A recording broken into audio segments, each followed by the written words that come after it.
Tínhamos visto na aula passada o HTTP, várias versões, protocolo, os códigos de envio, as respostas, os cabeçalhos, e tivemos sempre a pensar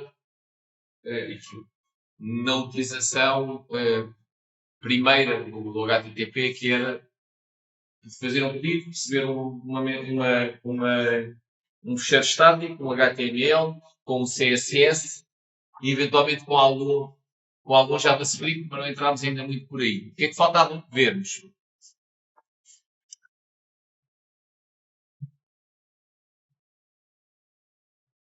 Faltava vermos agora, não tanto ligado ao protocolo, mas percebermos aqui como é que eu agora então posso construir coisas usando o protocolo HTTP como base de comunicação.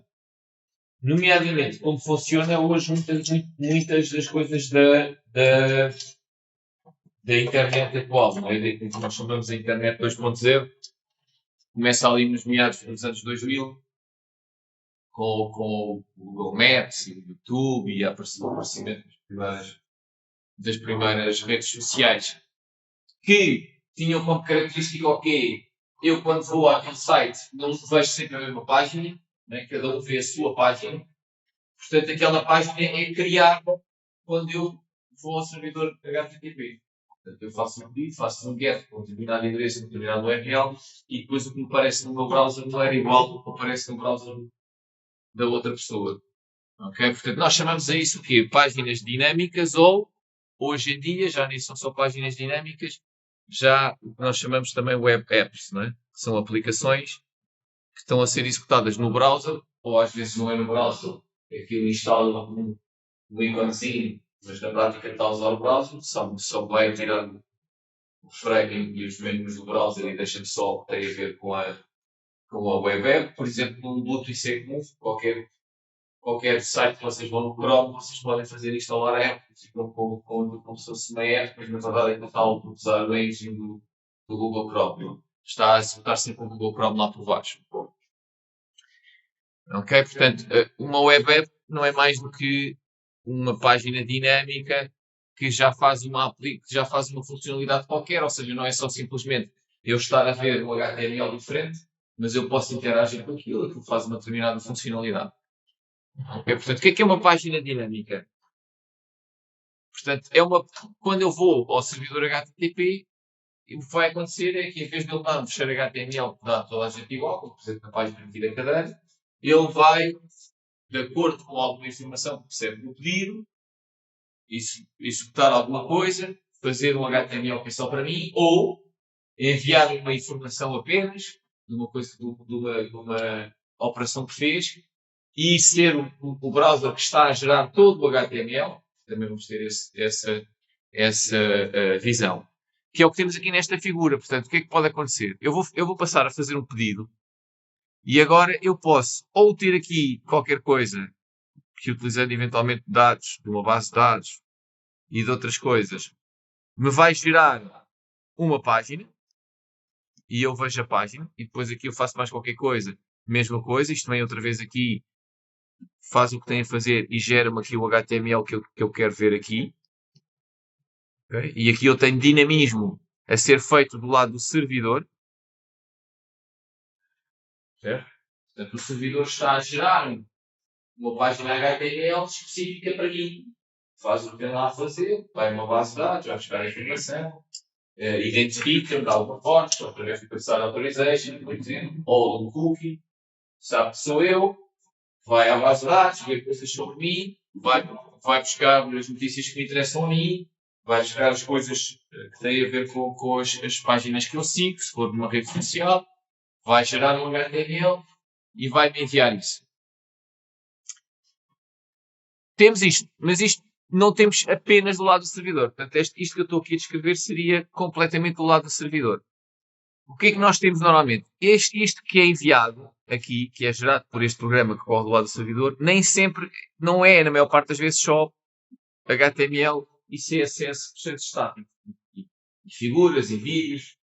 Okay? Não é só fecheiros ou média. Normalmente, juntamente com isto, é enviado JavaScript. Na verdade é sempre JavaScript, não existe outra coisa. Existiu o VBScript, existiu o Internet Explorer da Microsoft, era o único que suportava e que sabia executar aquilo. Eu julgo que o Edge atualmente já nem suporta o VBScript, mas isso já mudou. O que era Visual Basic Script. JavaScript, embora isto, como depois vão ver no segundo trabalho, não tem muito a ver com o Java, é uma linguagem diferente em quase tudo. É uma linguagem de scripting e interpretada, ou seja, aquilo não é compilado. O que vem é um conjunto de instruções e depois existe o browser sabe interpretar aquelas instruções. Portanto, vai seguir aquelas instruções e vai fazer o que está aqui. Então, normalmente, o que é que eu posso passar a ter? Uma coisa do lado do dinamismo do lado do cliente. Agora deixa-me avançar já por aqui. Okay. Portanto, vou passar a ter dinamismo do lado do cliente. O que é que acontece com o dinamismo do lado do cliente? Mesma filosofia, eu faço um pedido inicial. Aqui pode haver um programa que me vai gerar um HTML, ou tem lá um HTML definido, base, com os links para um CSS, umas imagens, e depois envia-me JavaScript. E depois eu começo a ter também dinamismo do lado do cliente, porque este JavaScript começa a correr no browser e depois este JavaScript o que vai fazer lá, a dada altura, é ou coisas só locais, por exemplo, eu carrego um botão e ele faz, ou estou a preencher um formulário, como está no trabalho, e ele diz, este campo é obrigatório, e se ele nem sequer vai ao servidor, o próprio servidor está a fazer isto, ver se eu preenchi ou não, quando eu meto lá, quando eu carrego no submit, se os fields não estão preenchidos que são obrigatórios, ele pode dizer logo, pode pôr logo uma coisa a vermelho e a dizer este campo é obrigatório e ele nem sequer mandou nada para o servidor, que era o que ele iria fazer quando eu carregasse no botão submit. Mas ele verifica primeiro se aquilo está preenchido e se não está, manda logo uma mensagem. Portanto, até estou a fazer uma coisa que só está a ser executada aqui. Ok? Ou posso carregar no submit e está tudo bem e este programa, ele próprio, aqui também há duas maneiras de fazer, por exemplo, no trabalho, há JavaScript para fazer verificação de se o formulário está bem preenchido, mas depois quando carrega no submit aquilo envia um post normal. Ok? Envia um post normal, ou seja, o browser envia um post normal, com os conteúdos normal do formulário. Outra hipótese também vamos ver é, em vez de ser feito um post normal, é o próprio JavaScript ter lá uma instrução para fazer um pedido HTTP. Já lá chegamos. Okay? Então, entretanto, cliente-servidor. O que é que nós temos no lado do servidor? Muitas opções. Ok? A primeira coisa que se chamava a isto era o Common Gateway Interface, que é aquele programa pode ser o que eu quiser. Ele recebe um pedido em HTTP, vê que o URL é para uma coisa CGI, ou seja, é para executar um programa e fazer uma coisa de forma dinâmica, e depois eu posso passar essa informação e ter isso feito em C, C++, Java, e todo o Java a gerar HTML. O que é que começou a não surgir? Normalmente não uso estas linguagens, ou uso estas linguagens, mas tenho uma plataforma qualquer por cima. Tenho um firmware qualquer por cima, uma framework qualquer por cima, que já me permite olhar para os pedidos HTTP, mas nem é isso, permite-me, por exemplo, definir um template HTML, que depois, de acordo com a informação daquele pedido e depois estou com a base de dados, ele já sabe construir, eu estou ali a dizer como é que o HTML é construído. Se eu fizer em Java, o que é que eu tenho que fazer? Tenho que se calhar estar a construir uma string, né? E estar a construir o HTML todo, de acordo com o que eu quero fazer, com a informação que eu fui buscar da base de dados.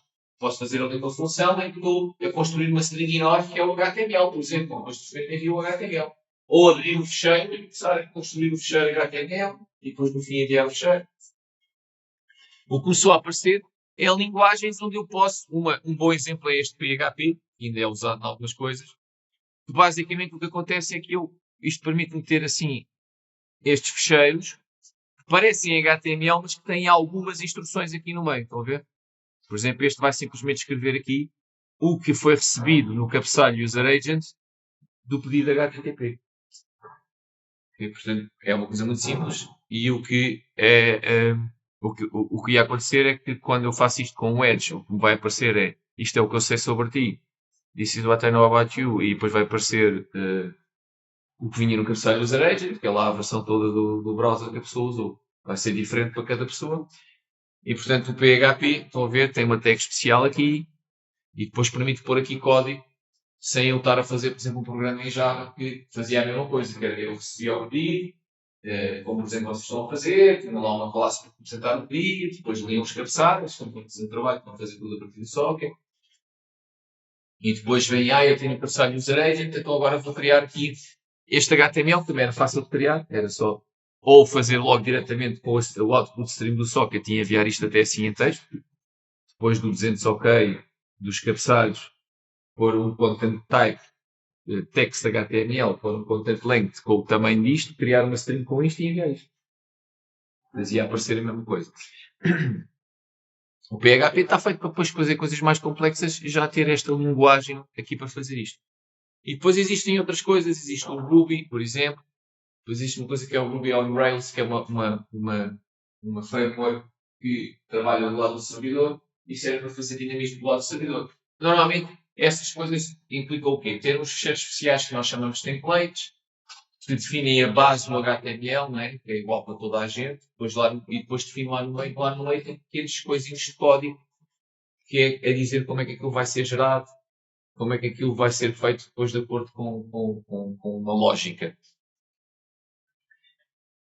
Essa mesma filosofia também se aplica em coisas do lado do cliente. Aliás, nós no segundo trabalho usamos o Angular, que funciona assim. Portanto, temos templates também, mas o rendering do HTML está todo a ser feito no browser.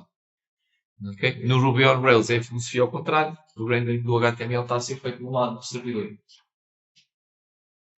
A diferença é que, quando é assim, o cliente continua a enviar pedidos para coisas, e depois mesmo que tenha um JavaScript para interações com os botões ou qualquer coisa, mas lá está, sempre depois precisa de fazer uma operação, vai enviar um post, o servidor recebe o post, usa o Ruby para gerar o HTML todo novo e enviar. Quando é como a filosofia que nós usamos no segundo trabalho, que é mais orientada para o cliente. A parte do user interface, como é para aparecer no cliente, é toda feita no cliente, toda feita no browser. Depois da primeira página inicial, por exemplo, no vosso segundo trabalho, depois da primeira página inicial, o servidor HTTP nunca mais responde a um pedido tradicional como vocês estão a fazer no primeiro trabalho. Ou seja, nunca mais responde a um GET para um fecheiro. Vão perceber? Vai responder a GETs e POSTs, mas é para fazer funcionalidades. Por exemplo, ir à base de dados buscar coisas, fazer uma operação qualquer e devolver o resultado. Portanto, vai fazer o que nós chamamos o HTTP a partir nessa filosofia que está quase tudo do lado do cliente em termos de geração do HTML, a partir da primeira página, da primeira vez que foi o primeiro HTML com o JavaScript todo, que é para começar a executar no cliente, a partir daí são só chamadas ao que nós chamamos de uma API. Ele está a usar o HTTP, mas é para fazer chamadas da API. Do tipo, vai a uma base de dados e dá uma lista de itens que lá está, coisas assim. Do lado do cliente, em termos de linguagens, existiu este Java Server Page, que também que era em Java, mas isto já não existe quase nada. A última coisa que eu me lembro, aliás, na verdade, isto não teve muita atração, é que em Portugal, durante os anos ao início, quando se começou a preencher o IRS online, no portal das finanças, aquilo era uma coisa de Java. Tinha uma coisa em Java que se carregava no meio, que era como se estivesse a executar um programa dentro da página. Ok? Depois também existiram estas Active Surface Pages, também morreu completamente. E o Visual Basic. Todas estas tecnologias acabaram por morrer. Na verdade, hoje em dia, o que é que existe no lado do cliente? JavaScript. Com... aliás, aquilo que eu estava a dizer depois nem era Java Servers, eram estas coisas, era uma applet. Porquê? Porque isto era uma maneira de carregar um programa Java normal, o bytecode, o jar, numa página, para perceber? Eu fazia o pedido do HTTP, vinha o HTML, depois vinha um bytecode e o browser interpretava o bytecode usando a Java Virtual Machine do sistema operativo do sistema. É muito pesado. É pesado e não é pesado. O próprio JavaScript também é pesado, mas quando começámos a ter mais capacidade de processamento, estas coisas acabaram por morrer. Havia uma coisa parecida com as applets, terrível, que era correr executáveis Windows numa página. Isto era um pesadelo em termos de segurança e também morreu um bocado por causa disso. Porque isto era, eu ia a um servidor e o servidor enviava-me um código executável que eu depois executava na minha máquina para mostrar coisas no browser. Então, era uma porta de entrada espetacular para malware ou vírus, porque eu estou a trazer um executável. É óbvio que tentava que fosse assinado, num site confiável, com um certificado, etc. O JavaScript tem uma vantagem que é nem é bytecode nem é código executável, são instruções. E pode haver também coisas de segurança, eu posso fazer injections de código malicioso, mas é um bocadinho diferente porque não está a ser executado para já diretamente em cima do sistema operativo, não tem acesso direto às coisas, está sempre através do browser. Estão a perceber? Quando eu comprometer ou aceder a coisas que o browser tem acesso, mas não está a ser executado diretamente em cima do sistema operativo, portanto não pode, por exemplo, fazer uma leak e instalar um software escondido no sistema operativo, etc. Não consegue, o browser não consegue fazer isso. Então existem duas linguagens que foram feitas, JavaScript e o VBScript. O VBScript era no Visual Basic para o Windows. A dada altura ao Windows, a Microsoft deixou de querer fazer estes scripts proprietários. Tem um bom exemplo que é o Visual Code que vocês usam, que é super aberto com plugins para tudo e mais alguma coisa, né? E que também teve a sua origem no Visual Studio, que era um IDE só para programar coisas para aplicações para a Microsoft, mas eles, a dada altura, transformaram aquilo e abriram essas coisas todas e deixaram de apostar nisso. Inclusivamente o browser deles hoje em dia é baseado no Chromium. O Edge é baseado no Chromium, que é do Chrome. Portanto, o motor de base até é da Google. Não é da Google, acho que aquilo já é um bocado open source hoje em dia, mas foi assim que desenvolveu. O JavaScript vem nesta tag, Script Language, Type, Text, JavaScript, e depois termina com esta, e o que está lá no meio é código. Portanto, o browser, quando recebe isto e encontra aquela tag, começa a interpretar aquele código que lá está. Agora, isto é mais complicado. Vocês vão ver no segundo trabalho que vocês nem sequer vão programar em JavaScript, vão programar em TypeScript. O TypeScript é um superset do JavaScript. Portanto, vai trazer uma data de coisas que o JavaScript não tem, como definição de classes, que o JavaScript não tem. Eu tenho que criar logo uma instância do objeto. Não tenho um fecheiro onde eu defino como é que é uma classe. O TypeScript tem uma sintaxe e tem características muito mais parecidas com uma linguagem por objetos normal. O que acontece é que os browsers não interpretam TypeScript. Portanto, normalmente quando se usa TypeScript, aquilo é o que não existe uma palavra em português, em inglês diz transpiled, que é uma contração de translated and compiled. Embora na verdade o JavaScript não seja compilado, mas foi o que temos a jogo, porquê? Aquilo é traduzido para JavaScript, estão a perceber? E é por isso que se chama um superset. Tudo o que eu implemento em TypeScript consegue ser, tem que ser possível de implementar em JavaScript. Aquilo é traduzido depois. Estão a perceber?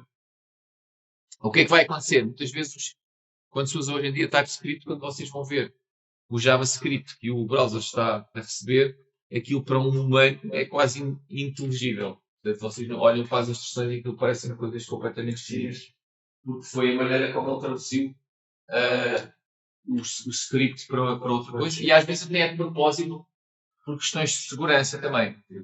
Porque também se faz, aproveita-se esse transpiling para fazer um bocado de obfuscação de código, estou a perceber? De fazer a mesma funcionalidade, mas sem se perceber facilmente para um humano o que é que aquilo está. Porquê? Porque vocês no browser têm acesso ao JavaScript e vocês conseguem ver o JavaScript. E é um site que tem JavaScript, vocês não só conseguem ver o JavaScript, como conseguem fazer debug ao JavaScript, e o que ele vai fazer é, mesmo que vocês façam um pedido, ele faz uma cópia do JavaScript, vocês fazem um pedido ao servidor, recebem o JavaScript novo, mas podem fazer com que o browser esteja a pedir a vossa cópia do JavaScript e não aquele que recebeu. E depois podem tentar alterar chamadas à base de dados que ele está a fazer depois ao servidor e ver, por exemplo, o que é que o servidor está a responder. Dou-vos um exemplo. Imaginem que estão a comprar, estão no site de bilhetes, certo? Se não for bem feito. Estão no site de bilhetes e existe uma regra qualquer. Vocês têm o vosso username e password, entram na vossa área e imaginem que não tem prioridades. Porque imaginem que é um site que normalmente não tem problema nenhum, mas agora vai haver um evento, lá está um monte de gente que quer comprar e eles não vão decidiram fazer. Olha, vamos fazer. As pessoas que são membros há 10 anos compram primeiro, depois as que são membros há 5 anos compram depois. Se isto não for bem feito, se eles, por exemplo, fizerem uma validação simples no JavaScript, e se for JavaScript normal, não tiver TypeScript e não tiver assim algo buscado, eu posso tentar alterar a maneira como o JavaScript faz a verificação. Imaginem que ele faz o pedido, recebe o JavaScript, eu entro no modo debug, gravo ali no JavaScript, e a seguir reparo quando eu carrego lá no botão para comprar o get, o que ele está a fazer no JavaScript é fazer um get ao servidor, o servidor vai e eu vejo o que é que ele envia. Está a enviar a minha informação há quanto tempo é que eu sou membro. Envia. Se eu não fizer uma verificação ali, isto pode acontecer se eles for uma coisa que eles fizeram só para aquele evento, não podem lançar ao trabalho, isto é o tipo de coisas que às vezes depois, em termos de segurança, falham. Não estamos a cumprir os princípios todos de segurança que depois vamos dar nas aulas de segurança. E aquilo deve ser verificado dos dois lados, etc. Vocês imaginam que enviam e veem que ele envia aquela informação e diz não. A primeira coisa que vocês vão tentar é chegar lá e alterar o código para ele, em vez de dizer que eu sou membro há 10 anos, dizer que eu sou assim. Se eles não voltam a fazer um double check, porque essa informação provavelmente até já veio. Ou seja, quando eu fiz o login, envia isso para o browser. E depois o browser envia isso. Mas se eu, entretanto, não tenho acesso ao JavaScript, chegar lá e dizer, não, quando eu fui lá, ele disse, é sócio ou membro há 5 anos. Se eu chegar lá e meter 10, se ele não voltar a verificar na segunda chamada, a partir dali, vai pensar que ele tem 10 e vai me enviar aquilo. E, portanto, também há questões de segurança aqui. Aliás, eu tive um colega há muitos anos que me fundou uma empresa. Estive a trabalhar na Nokia, ainda que não era Nokia. A Nokia de agora, já era a Nokia de agora. O que viria a ser a Nokia de agora, que é fazer equipamentos de redes, gestão de redes, etc.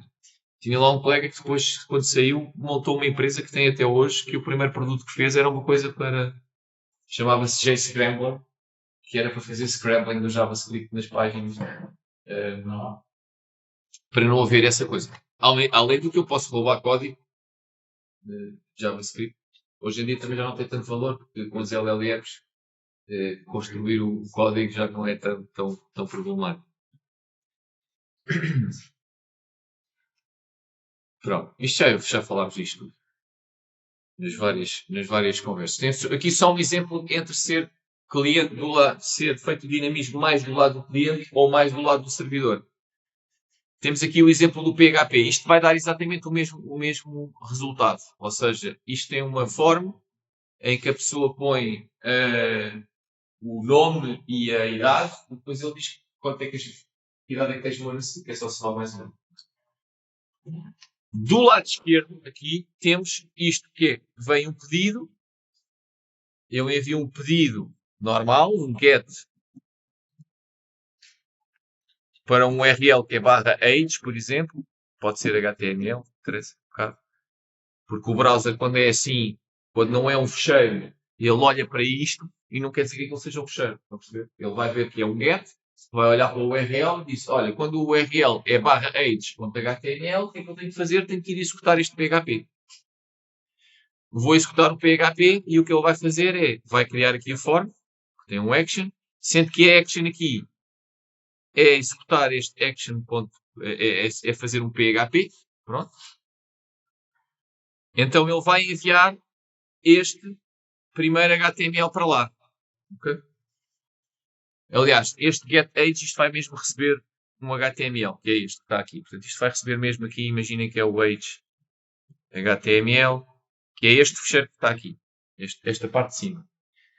Ele a seguir vai preencher, vai carregar no botão. Quando carrega no botão, está aqui, action.php. O que é que vai ser enviado nessa altura? Um post para barra action.php. Estão a ver? Aqui, quando ele recebe o post para action.php, o que é que ele vai fazer? Vai executar, quando recebe este, ele vai executar esta segunda, vai fazer aqui sabe que tem que ir executar este PHP. E o que é que o PHP diz? Ele vai pegar no que vinha no campo name, isto tem lá aquela string normal do post que ele faz o parsing, saca de lá o que é que ele escreveu no input name, saca o que é que escreveu no input age, soma mais um, e o que ele está a dizer é que aqui vai fazer PHP echo name e aqui vai fazer PHP echo age mais um. Não é isto que ele envia de volta. Isto é o que está lá escrito. Ele vai executar. E isto vai resultar neste HTML. E é este HTML que é enviado no 200 OK para o cliente. E o cliente vê então o nome dele e o next year you will be 35. Portanto, isto é a abordagem em que isto está a ser feito do lado do cliente. É um exemplo. Agora, é a mesma coisa do lado do servidor, desculpem. Aqui é a mesma coisa, mas do lado do cliente. Aqui, ele envia o mesmo get barra age HTML, recebe de volta o quê? 200 OK, com isto tudo, que é um fecheiro estático. É um fecheiro, não é verdade? Isto tem o quê? Uma parte HTML, está aqui, que é o formulário outra vez. Diferença. Este formulário não tem o action. Estão a ver? Não tem aqui. Até que forma não tem o action. Então, o que é que acontece quando eu carrego um botão? Se não tem lá o action, ele não vai fazer post nenhum. Nem vai enviar os conteúdos do formulário naquele formato que vocês têm no trabalho que vimos na aula passada, com os is comerciais e o name value, com os espaços, com os pontos e não sei o quê. Não vai fazer. Porquê? O que é que está aqui? Está aqui um input type, que é um button, ok? Que não, agora é mais complicado. Em vez de ter só aqui o submit, tem value submit, mas tem aqui uma coisa que é on click response this form. O que é isto? Isto é dizer que quando eu carregar neste botão, eu quero executar isto e isto tem que existir aqui onde? Num script. Num script JavaScript. E esta é esta função que está aqui definida. Dentro destas tags do script. JavaScript. Normalmente isto não é assim tão simples. O que é que acontece? Vem uma coisa destas, depois vem a fechar JavaScript à parte, estão a ser executados, mas depois aqui no meio é a mesma coisa. Está lá o on-click, vocês vão ver no segundo trabalho. Não é, no segundo trabalho não se chama on-click, não é JavaScript puro. Temos o Angular por cima, põe aquilo um bocadinho mais fofinho e organiza todas as views e não sei o quê. Posso ter mais que uma página. Mas acaba por ser a mesma coisa. Tem lá o botão está associado a uma função e essa função vai fazer o quê? Reparem aqui, vai buscar os valores do formulário. O formulário aqui é visto como se fosse um objeto. Estão a ver? Isto é o formulário, isto é o nome, isto é depois o valor. Os years a mesma coisa, em que ele aqui até já soma mais um. E depois, este objeto é especial no JavaScript. Isto representa o HTML que eu estou a ver aqui. E depois eu posso navegar pelas tags, escrever coisas nas tags, que é o que ele está a fazer aqui. Estão a ver? Ele abre e depois está a escrever uma linha, que é escrever HTML body, e depois está a escrever hello person, depois mete este BR, portanto está a escrever para o fecheiro.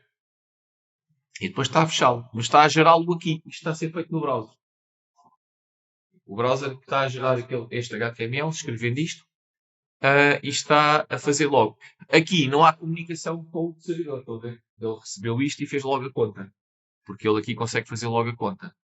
Vamos ver agora a seguir que eu podia aqui agora precisar de qualquer coisa do servidor, que já não era nada já não era HTML, nem era de imagem, nem era nada, mas imaginem que eu agora queria saber o signo da pessoa. Podia fazer um get para o HTML a perguntar qual era o signo. E ele responder não com um HTML, mas por exemplo com um objeto JSON. A dizer qual é o signo, ou com uma coisa em XML. Então é importante não ficar o próprio script fazer isso. Poderia ter ali código com uma tabela, correspondência ao mesmo ano, e tal, lá.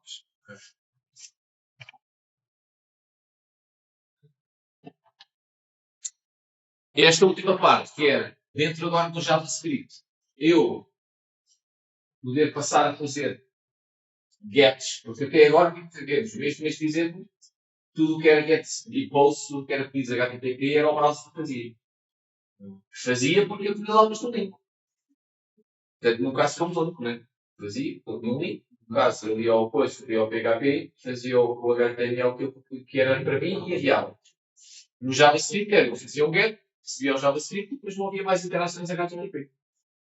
Eu preenchia o formulário, quando preenchia o formulário, criava a função que já está lá no browser e eu mostrava a unidade. Ok? Como é que funciona isto hoje em dia? Isto ainda se chama Ajax, embora isto acaba por ser ainda muito assim. Mas de onde é que vem este acrónimo? É um acrónimo porque se consegue ler. Isto é de o A é de Asynchronous, o JA é de JavaScript e depois o X era de XML. Na verdade, hoje em dia é muito mais usado JSON do que XML, uma coisa que vamos usar no segundo trabalho.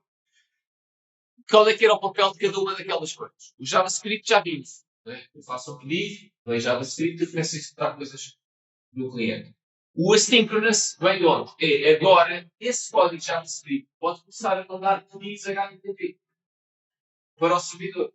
Normalmente, já não é um pedido HTTP com um fluxo estático. Ou seja, eu não estou a fazer um pedido HTTP para vir um fecheiro ou para vir uma imagem, ou para qualquer coisa dessa. Não. É um pedido para o servidor executar qualquer coisa. Isto passa a ser uma evocação remota de procedimento. Que é um conceito que tinha dos sistemas distribuídos. Não existia middleware. Hoje em dia, quase toda a gente usa o HTTP para fazer isso. Para fazer RPCs. Talvez em algumas coisas de nicho informática ainda existam coisas, mas havia firmwares como o Corba, o Cobol, que tinham tudo. Era firmware, era código para eu ter aplicações distribuídas, não é? Cliente-servidor ou peer-to-peer até.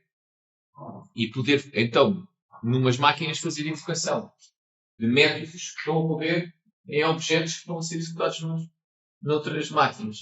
Hoje em dia usamos o HTTP para isso. E é isto que no Ajax acontece. Eu tenho uma parte que está a correr no browser e que precisa de executar um método que é código que está no servidor, faço um get, faço um post, o servidor, a partir dos cabeçalhos do método, etc., e do URL, consegue perceber qual é que é o método que tem que executar, executa o método que tem que executar e envia um dizer OK com os cabeçalhos e com o que o conteúdo, se já não é o fecheiro. E aí entra XML ou JSON. É o que passa a vir no corpo. Portanto, no dizendo OK já não vem o fecheiro HTML, já não vem uma imagem, já não vem nada disso. Passa a vir um XML ou JSON que representa o resultado daquela operação. Porquê que isto é assíncrono? Porque como isto é cliente-servidor, quando eu estou a executar um script e de repente faço um get, eu não sei quanto tempo é que vai demorar a vir a resposta. E isto é a base de tudo o que nós usamos hoje em dia. Google Maps, Gmail, Google Docs, OneDrive, Microsoft 365. Tudo aquilo, se eu quiser espremer, faço um primeiro pedido, recebo uma data de JavaScript, CSS e o HTML inicial que me permite construir aquele interface todo. Depois aquilo é código que está no browser a ver o que é que eu estou a fazer com o rato. Umas coisas podem ser feitas logo localmente, outras coisas dependem de ir ao servidor. Por exemplo, se eu estiver a usar o Excel no 365, cada vez que eu escrevo lá qualquer coisa, ele manda aquilo para o servidor, que é para o fecheiro ficar guardado lá na cloud, no estado natural em que está. Como é que isso é feito? Uma chamada Ajax, em que ele faz um post e envia aquilo que eu escrevi agora na célula para o servidor vai lá guardar aquilo no disco, na minha área, na cloud, aquela informação nova do fecheiro. Uma coisa que eu não disse aqui, que é, portanto, isto é o HTML com CSS e depois introduz aqui uma coisa que se chama o Document Object Model. O que é o Document Object Model? É uma representação de um HTML numa espécie de uma árvore, começa com o document, depois tem o body, depois vai subdividindo, que permite que permite, quando eu recebo, por exemplo, um JSON, eu ir alterar só um bocadinho do HTML, por exemplo, os elementos que estão na tabela, ou qualquer coisa do género.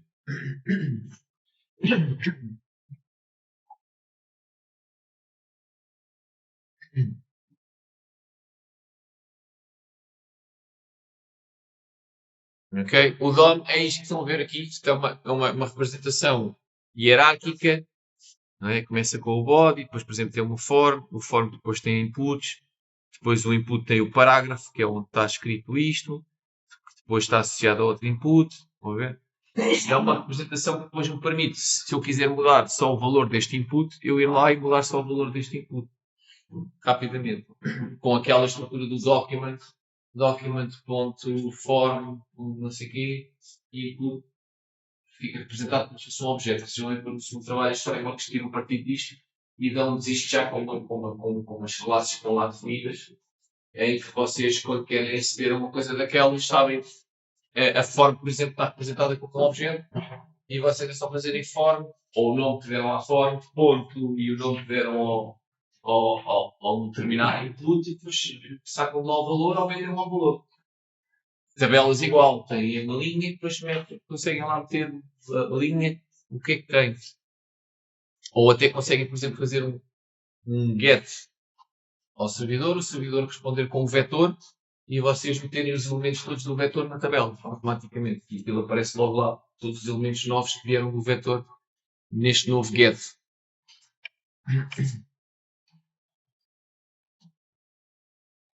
Eu nem vou agora aqui, depois vamos ver muito rápido, vamos falar em XML noutra aula só para contrastar a utilização mais comum, que é fazer uma REST API para o HTTP, de outra coisa que existe também suportada no HTTP na internet. Para isto se chama Web Services, não são dados também, em que nos Web Services usa-se XML. Porque eu ainda tenho que definir a interface. O que é definir a interface? É definir como é que o servidor sabe o que é que tem que executar e quais é que são os parâmetros de entrada, que tipo é que são, e isso é tudo feito com XML. E agora, portanto, mas porque na REST API não preciso de definir isto, porque não existe isso. O que se faz na REST API é usar a semântica já do HTTP. Estão a perceber? Portanto, como é que eu sei o que é que vou executar? Tem que ser através do método, ser um get, um post, um head, um click ou fetch. Isso conjugado com o URL, conjugado no máximo com valores de cabeçalhos. Enquanto nos web services não. Eu posso ter um XML que está definido o nome do método e depois quando faço o pedido, faço um post e envio lá o XML, ele vai olhar para o XML e é no XML que ele vai ver o nome do método que tem que executar. Numa REST API tiramos isso. Ele vai saber porque ele vai olhar para o URL e então sabe se é um post para este URL e para executar este método. E depois os parâmetros de entrada igual. Não vai haver nada a definir os parâmetros de entrada. Ele tem que fazer isso só com a própria semântica do HTTP. Aqui nem vou falar no XML, nesta questão só do Ajax. Vou só dar aqui um exemplo do JSON para ver o que é que passa a vir no corpo de uma mensagem. Vem um 200 OK. Imagina isto, ele foi imagina que aquilo tem uma forma em que eu quero ir buscar o nome de alguém. Eu preenchi John Smith, carreguei no Submit. O JavaScript vai fazer um post e vai me enviar isso. Está a ver? Provavelmente até já em JSON. Vai-me enviar um objeto a dizer no first name John, last name Smith.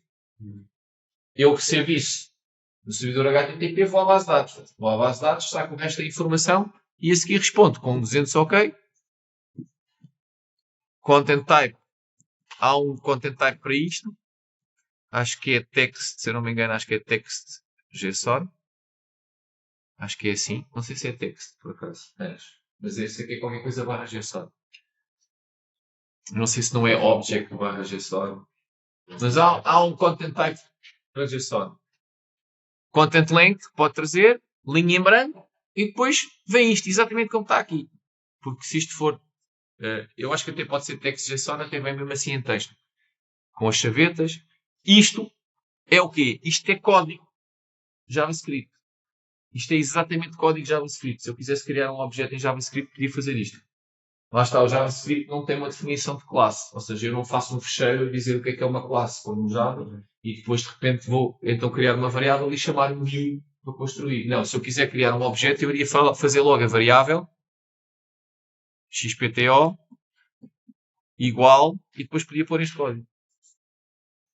E isto cria já uma instância disto, sem nunca definir que há uma classe assim, para perceber? E depois posso fazer um vetor disto, etc. Vantagem disto, estão a ver? Como isto é exatamente o formato, é muito fácil depois do lado ele fazer o parsing disto. Ele quase que pega naquilo e mete lá e usa aquilo como script. Pronto, isto é a notação normal. Isto é uma string, este valor é uma string, string. JavaScript é loosely typed, que é outro dos problemas. No TypeScript já podem definir tipos. Mas reparem que eu defini o objeto todo sem dizer que isto é uma string e ele só sabe que é uma string por causa disto. Isto é um inteiro, também não digo em lado nenhum, por aí fora, sim. Seria possível injetar scripts malignos através de objetos? É possível sempre, sim. Por isso é que há regras. Por exemplo, vocês não podem, os browsers não aceitam JavaScript de sites terceiros. Vocês fazem um pedido, depois só recebem JavaScript que venha do domínio para onde vocês fizeram o pedido. Por exemplo, vocês no segundo trabalho vão lá ter uma caixinha com o Google Maps. Só que isso tem que ser feito de maneira a que o browser faça um pedido desse JavaScript à Google, porque senão depois o JavaScript não podia ser executado.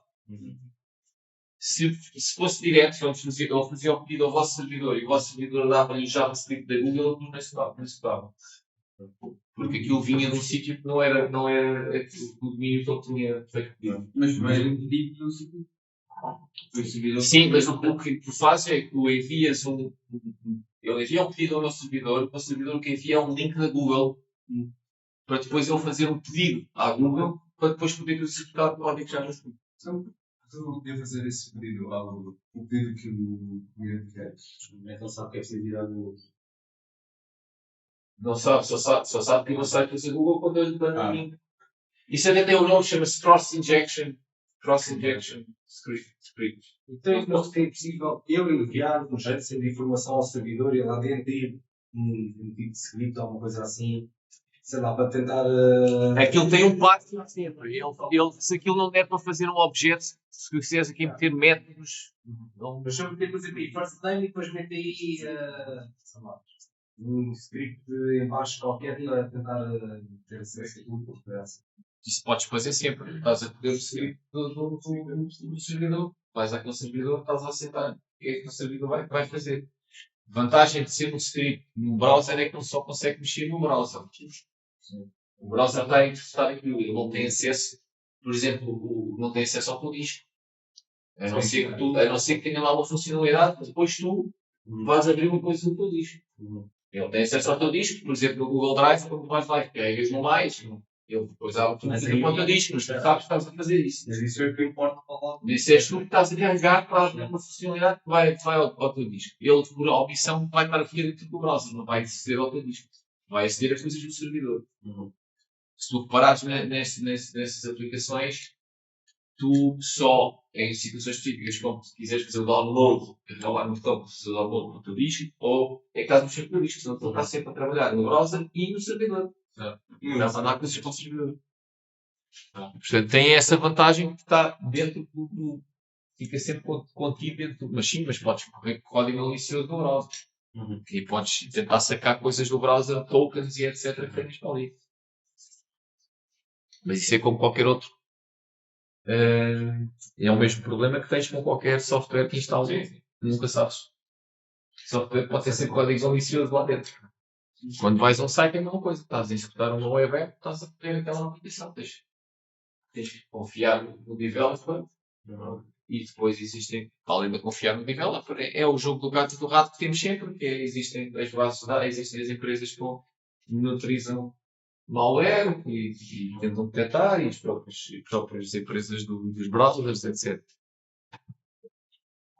À partida, por exemplo, muitas vezes tu carregas isto é HTTPS, portanto estás a carregar isto no site que temos certificado, depois ele vai ser responsabilizado por isso, se for descoberto que aquilo tinha por alguém que aquilo tem um código malicioso, porque depois tu sabes que foi daquele certificado, o certificado verifica a tua identidade, não é?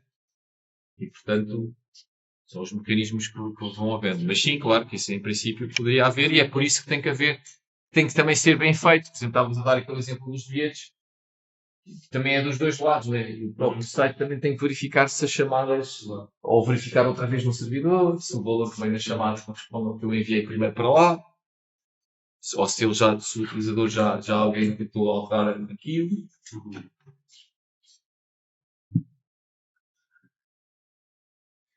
Pronto, isto agora é outra vez uma figura que tem os vários tipos que eu posso ter, se bem que na verdade aqui o único que interessa é este quase, e este, não é? São os dois que estão a funcionar. Portanto, o browser interpreta o XML e o CSS, o XML, o HTML, o CSS e eventualmente o XML, que às vezes tem um interpretador à parte, e depois tem o JavaScript, e quando está a correr com o JavaScript. Estes plugins é quando o browser usa programas externos para tratar de alguns tipos de fecheiros. Também é cada vez menos comum, porque a maior parte dos browsers conseguem abrir PDFs, conseguem abrir imagens, conseguem abrir vídeos, e fora. Pedidos e respostas podem ser fecheiros estáticos, HTML, CSS, imagens, por aí fora, ou então os JSONs e os XMLs de resposta àqueles pedidos às APIs. Pronto, e depois o que é que o HTTP ainda tem mais? Que nós vamos ver depois, o tal SOAP, que tem a ver com os web services, pode ser usado como uma API pura e dura, mesmo sem ser no contexto da internet. Ou seja, sem ser um servidor que tem um IP público e que eu estou a aceder com o browser, eu posso usar uma API HTTP, estou a fazer um programa numa linguagem qualquer e preciso aceder a outro programa que disponibiliza uma API teste e eu vou usar HTTP na notificação. E não há aqui browser nenhum envolvido. E do outro lado também não é um servidor web que lá está, é um programa que lá está que interpreta HTTP para essa funcionalidade. Portanto, o HTTP também tem muito essa funcionalidade hoje em dia. Quase todos os softwares têm uma API, uma chamada Northbound API, REST, que recebe pedidos em HTTP. Isso acontece, por exemplo, nas redes. Vocês têm vocês têm, por exemplo, na gestão de redes, vocês hoje em dia têm controladores estão a gerir redes, conseguem mandar configuração para os routers e para os switches. E muitas vezes esses controladores têm uma API por cima que permite, por exemplo, que eu faça um script Python a dizer preciso de criar uma VLAN. E ele vai fazer esse pedido, vai enviar por HTTP. E não está aqui envolvido nenhum browser, nem nada, mas vai ter esta semântica também. Ele vai fazer um get, ou um post, ou o que for. E do outro lado os que fizerem depois CGR, nós vamos falar nisso, na automatização das redes hoje em dia, e depois lá já tomam conta de ser isto tem uma API, vocês já sabem daqui, é usar HTTP, depois até vamos lá ver exemplos, em que ele envia o post com a configuração, e depois até os próprios equipamentos já têm isso. A maior parte dos routers e dos switches têm uma API REST, ou seja, sabem responder a HTTP. Portanto, pode ser através desse tal pedaço de software que está no meio, mas também pode ser diretamente com o próprio equipamento eu também usar uma API. Até existe uma API que é o RESTconf, que é ele responder a pedidos HTTP de configuração dos equipamentos. Existia um protocolo específico que era o NetConf, que usa uma ligação TLS, mas não usa HTTP, estão a ver? Usa umas coisas específicas e depois fizeram uma versão em que faz as mesmas coisas que o NetConf, mas recebe pedidos em HTTP. Então, voltando aqui atrás, uma coisinha mais. O que no livro está antes do HTTP e agora vamos ver o que está antes. Está antes, porque na verdade, historicamente, o SMTP surgiu primeiro E como nós vamos ver, há muitas coisas do HTTP que vêm do SMTP. Muitas filosofias semelhantes. Para além do SMTP, vamos ver depois num instante no fim, aqui 2 protocolos. Um deles já morreu, é só para vermos o contraste e a evolução também. Que é este POP3 que praticamente já ninguém usa. E o IMAP. E depois vão perceber porque é que já ninguém usa o POP3. Porque o POP3 e o IMAP são uns protocolos só para quando eu uso programas de e-mail, como o Apple Mail, ou o Outlook, ou o Thunderbird, ele ter uma maneira de ir ao servidor SMTP buscar uma caixa de comando. E no POP3 a filosofia é eu vou lá e saco as mensagens e elas desaparecem de lá. Só que o que é que acontece hoje em dia? Eu vou ao meu e-mail de 20 plataformas diferentes. Vejo no telefone, vejo no relógio, vejo neste computador, vejo no outro computador diferente que tenho em casa. Ok? E então o POP caiu em desuso. Porquê? Porque eu ia ver a primeira vez num deles e no final desapareciam de lá. Depois no outro device já não iam aparecer. Mas o coração aqui do sistema de e-mail é o SMTP. Que usa TCP também, já agora. Então, e-mail. O e-mail foi logo das primeiras coisas que se fez quando se começou a fazer uma rede entre computadores. Porquê? Uma das primeiras coisas que os seres humanos querem usar os sistemas de comunicação é para comunicar, não é? Enviar uma mensagem. E neste caso, como estávamos longe ainda de enviar aquele telefone para a voz, não é? Tradicional, quando começou a surgir a internet.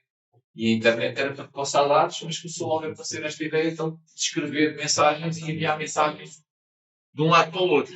Okay? Esta ARPANET aqui na Europa depois também apareceu quase ao mesmo tempo, mas mas foi para aí, andava sempre um aninho ou uns aninhos mais tarde, mas esta ARPANET foi a primeira rede entre universidades, entre algumas universidades americanas, começaram a ligar os servidores deles uns aos outros, e é o início da internet. Logo nessa rede, entre essas universidades, foi definido o FTP, que existe até hoje, embora não seja usado hoje, normalmente usamos para...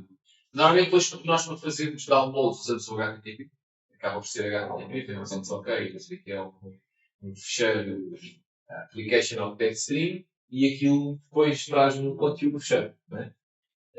Também usamos muito o Secure, o SCP, que é basicamente enviar fecheiros através da SSH.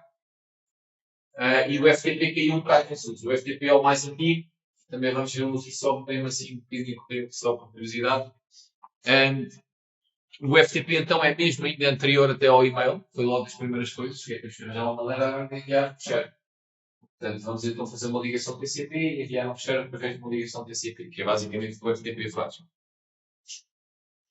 E aqui então íamos usar um protocolo desses de transferência de fecheiros, em que é o fecheiro de texto e a primeira linha continha o destino, o destinatário. Mas depois começámos a querer aqui pôr funcionalidades mais parecidas com o correio tradicional. Portanto, pôr uma estrutura, não é?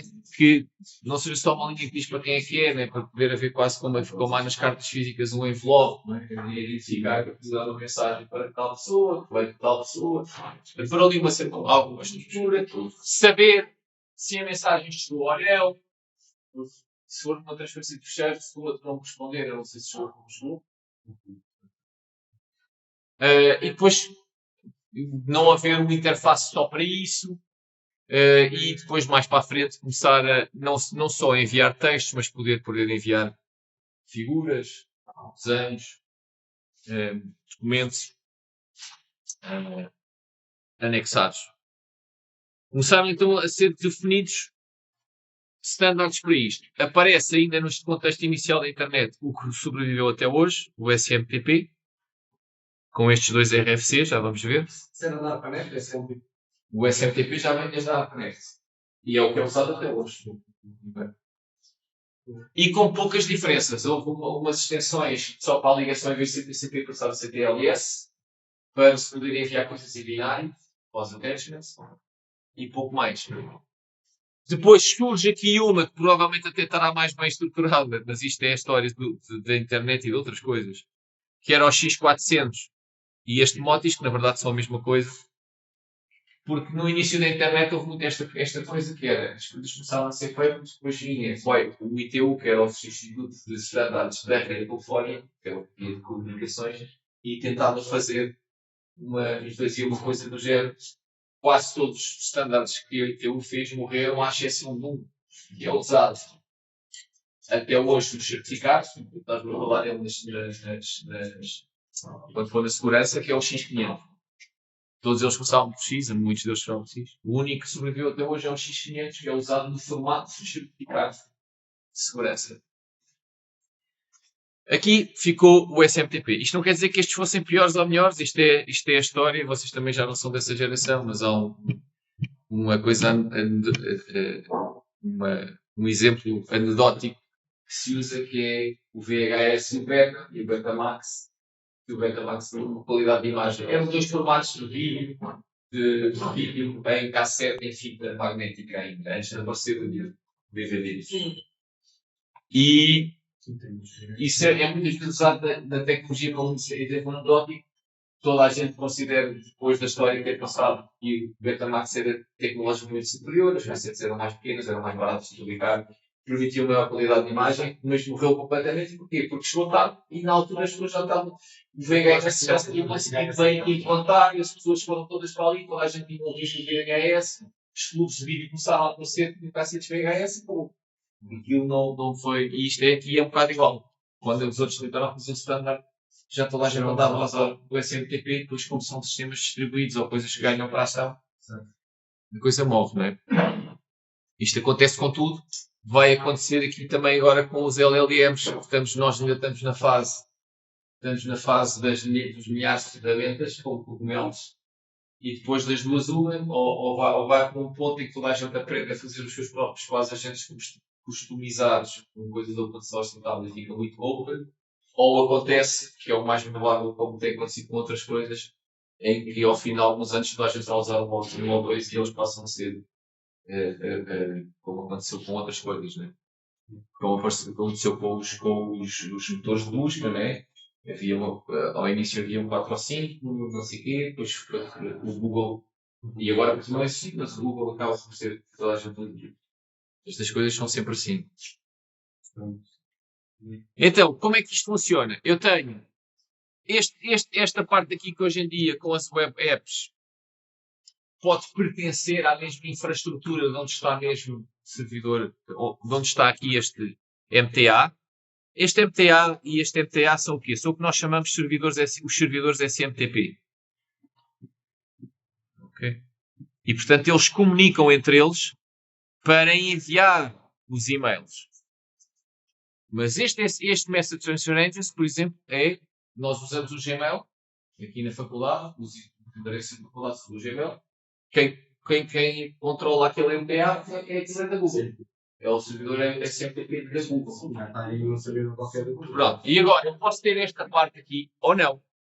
Se eu tiver a usar o Apple Mail, eu tenho um programa que é o Apple Mail. E este programa que é o Apple Mail tem que usar o SMTP também, logo para enviar a mensagem que eu componho aqui no meu programa para o servidor da Google. E é por isso que eu configuro lá a minha conta. Vocês têm que configurar lá a vossa conta, por lá na vossa username e a password. Ele vai usar o DNS para saber o endereço daquele servidor SMTP, ou o registro NX, e quando eu carrego lá no centro, o que ele vai fazer é ele vai enviar isto para o servidor, para o meu servidor onde está a caixa, a minha mailbox. Depois esse servidor vai olhar para o destinatário, vai outra vez usar o DNS para ir à procura do servidor do destinatário e vai enviar. Isto teoricamente é um OP, já vamos ver aqui no exemplo que nem sempre é exatamente um OP. Vai enviar diretamente para o servidor SMTP do destino. Não é um OP, isto é sempre um OP. O que acontece é que estas arquiteturas agora nem sempre é só uma máquina. Às vezes tem uma máquina, que depois tem uns filtros de spam e umas coisas de inteligência artificial. Depois, internamente, a Google, por exemplo, usa o SMTP outra vez para enviar para outro servidor que já é o de saída, estão a ver? Como eles têm muitos utilizadores, também podem ter isto distribuído, numa hierarquia. Portanto, dentro de cada agente de cada fornecedor de e-mail, vamos chamar-lhe assim, ele pode usar mais do que um servidor SMTP.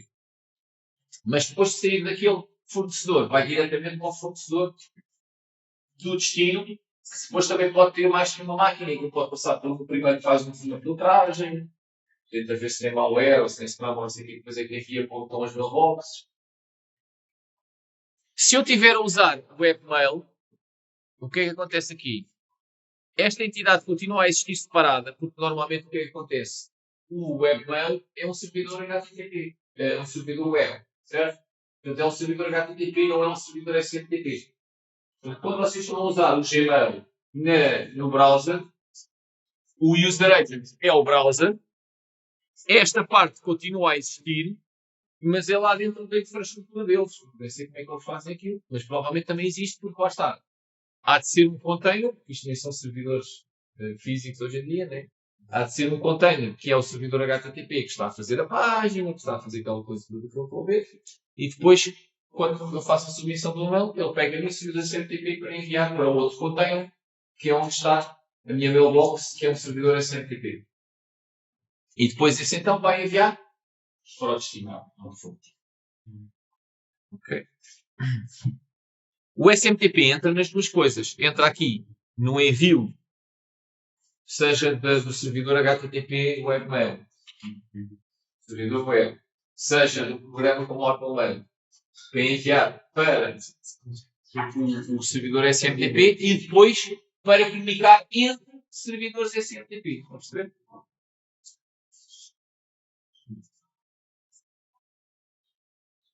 Então, eu preciso começar então. E o SMTP tem também ainda outros dos componentes.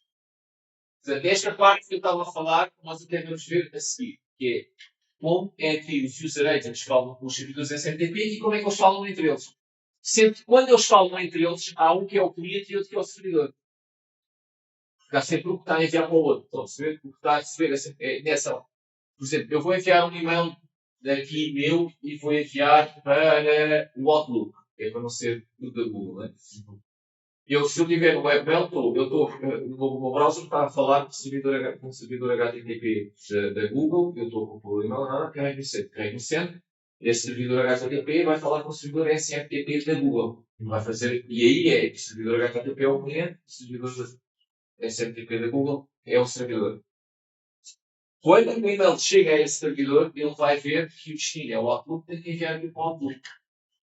Nessa nova comunicação, que é o serviço SMTP, o servidor da Google passa a ser o cliente. Certo? Contacta o outro e o outro é que é o servidor que eu vou enviar um e-mail para ele. O da Microsoft, onde está o Outlook. Essa parte é a SMTP, que é definir como é que eles se comunicam.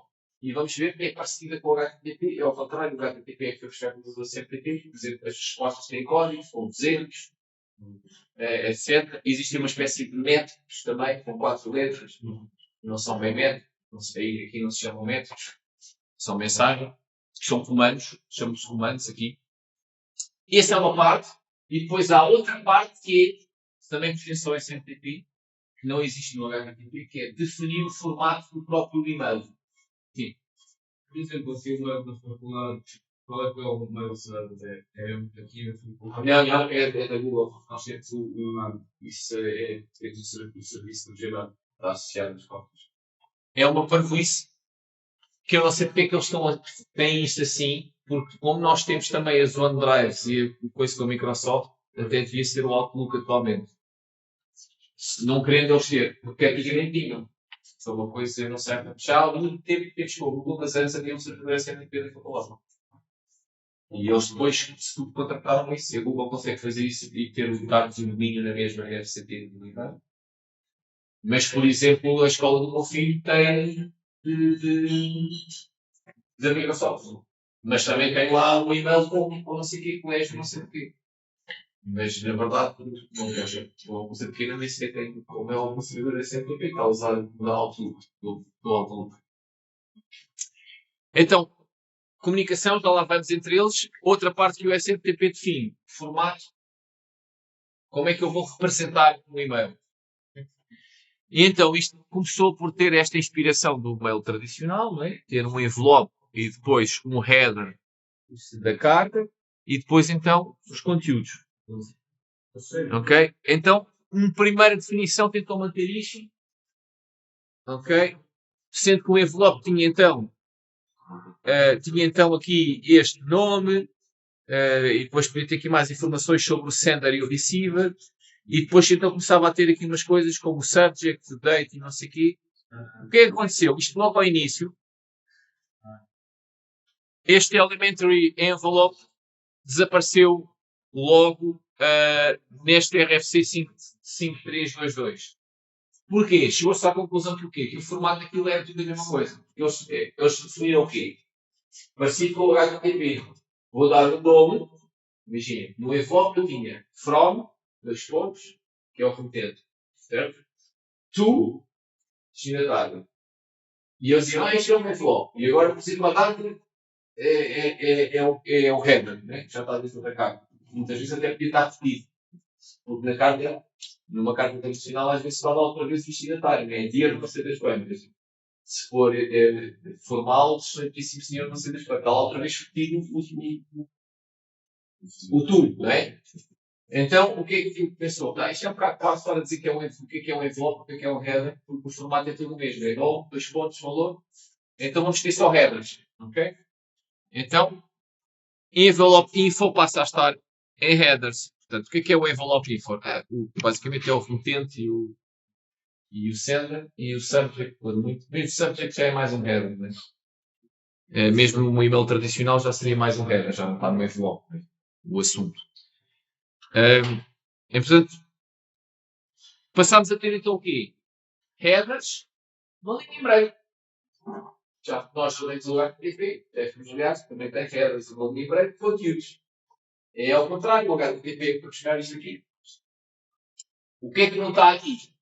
O HTTP tem a primeira linha que é o MED. Aqui não faz sentido. Essa primeira linha que é o MED vai existir na outra parte, uma coisa parecida na outra parte, que é a comunicação entre os servidores SMTP.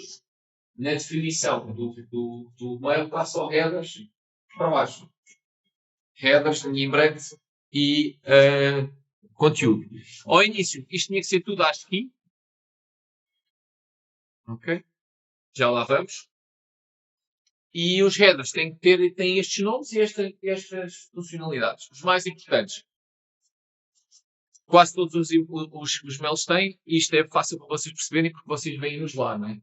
E aquilo até aparece lá. Neste caso, não é preciso ir ao Developer Tools para ver os cabeçados do HTTP. A gente só vê o Developer Tools. Aqui, quando nós estamos a compor o e-mail, nós preenchemos estes headers, nós, muitos deles. Cá está o to, que é para onde vai, o Carbon Copy e o Blind Carbon Copy. Não sei se sabe o que é o Carbon Copy, também já não vão seguir. Antigamente, isto é muito antigo. A coisa onde isto durou mais tempo era, por exemplo, a jogar no Euro Milhões, antes de haver as máquinas automáticas, é que ainda havia umas coisas destas. Porque já nem eu lembro quase disto ser usado. Sabe onde é que ainda existem carbon copies? Não sei se alguém teve um acidente de carro e teve que preencher uma declaração amigável em papel. Certo? Vocês escrevem uma e aquilo pedia por baixo, porque aquilo tem uma película de carbono que, quando vocês carregam, vai passar para baixo. É daí que veio o carbon copy. Antigamente, as declarações até já têm um material melhor, mas antigamente tinha mesmo uma folha escura no meio que vocês escrevem e está a passar para baixo. E é daí que veio o termo carbon copy, que é uma cópia, que era como se fazia essas cópias quando era preciso assinar mais, preencher um documento que era para ficar para 2 pessoas, usava-se isso para não ter que estar a preencher as 2 coisas. Este é exatamente a mesma coisa, mas blind, quer dizer que ninguém, os outros destinatários não veem aquilo. Aqui, em Carbon Copy eu vou enviar uma cópia disto também para estes endereços, que toda a gente vê. Eu vou enviar uma cópia para estes endereços, mas ninguém vê estes endereços. Okay? O from, pessoa que envia a mensagem, o sender parece parvo, address of the person who sent the message. Qual é a diferença? Em 90% dos casos é igual, mas às vezes não é. Por exemplo, nas empresas é comum não ser. O from, por exemplo, pode ser do CEO e o sender tem o e-mail da secretária ou da assistente, ou do assistente, que enviou aquilo. Ok? Neste contexto que acontece aqui muitas vezes. O from é o autor do conteúdo. Isto não tenha sido ele a escrever, não é? O sender pode ter sido outra pessoa a enviar. Este vermelho está aqui à parte porque não é preenchido pelo user agent. Ou seja, não é preenchido quando o mail está a ser composto. Este é o único cabeçalho, aquele verde. Aquele vermelho é o único. É que eu sou do suporte, portanto, mesmo estando vermelho, prefiro verde. Aquela linha é a única que é adicionada pelos servidores SFTP.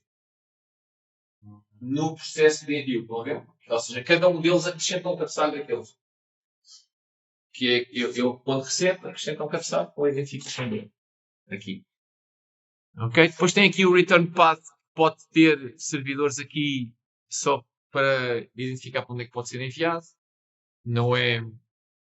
Depois temos aqui outros que vocês também já viram no HTTP. O date, data e hora em que a mensagem foi enviada, vai sempre no e-mail, que é porque o e-mail ainda tem algum valor legal lá. E, portanto, a data pode ser importante. Reply to é o address for reply. Pode não, lá está, porque pode não ser o do from. Pode ser o do sender, por exemplo. Depois temos o Message ID, que é usado para fazer aqueles agrupamentos de pergunta-resposta que nós temos no e-mail, né? Que envias, depois ele manda um reply. E depois o reply traz o Message ID, estão a ver? E depois o vosso user agent ou o webmail mostra-vos que aquilo é um reply daquilo e fica tudo ali. A cadeia toda dos e-mails que vocês enviaram juntos. Ok? Que lá está aqui. E no reply to. E depois o que ele leva aqui é o Message ID que ele viu quando recebeu, que é para poder agrupar os que estão. Também podem aqui nas references ir outros Message IDs. Isto é tudo para depois visualização para o utilizador. Não tem grande interesse ou nem tem nenhum impacto na parte da comunicação. Assim como as keywords e o subject, não é? Isto é tudo mais para o utilizador. O que tem impacto na comunicação basicamente são estes. É? E depois o received que é posto. De resto, os outros têm a ver com... Depois existem cabeçalhos arbitrários. No RFC está no sediado qualquer cabeçalho que comece com X. Óbvio.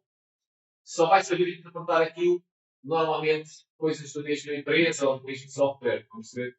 Por exemplo, pode haver um cabeçalho X que o Outmail use, só vai ser útil quando aquele e-mail foi recebido de outro utilizador que usou o Outmail. Ou a mesma coisa para o Outlook, etc.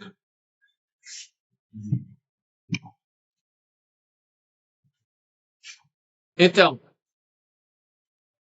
vocês no trabalho já viram quando estão a enviar o fecheiro, têm que enviar aqueles dois cabeçalhos, que é o content type e o content length. O content type vem daqui, que é usado no HTTP, e até já vimos mesmo nas REST APIs, né, que tem o control type para o JSON. O MIME originalmente foi inventado no SMTP, até porque MIME, e hoje ainda é usado com este nome, de MIME, não é? Mesmo no HTTP continua a chamar-se MIME. E o MIME é de Multipurpose Internet Mail Extensions. Aquele segundo N é de mail. Okay? Foi aqui que surgiu. O que é que aconteceu? O SMTP estava definido com os aqueles cabeçalhos ASCII. E por isso é que o HTTP também é ASCII, não é? Depois no 2G já é FTM em binário. Mas também é ASCII. Estou a enviar em texto. Aliás, até hoje em dia, até o SMTP pode ser enviado por binário. Não tem frames nem nada daquilo do 2G, não é essa questão aqui. Isto pode ser enviado em binário. Pelo menos, a maior parte das vezes, os cabeçalhos seria sim enviado em texto. Só os anexos que não são textos que são enviados em binário. Porque não vale a pena estar a enviar tudo em binário para enviar uma mensagem em texto.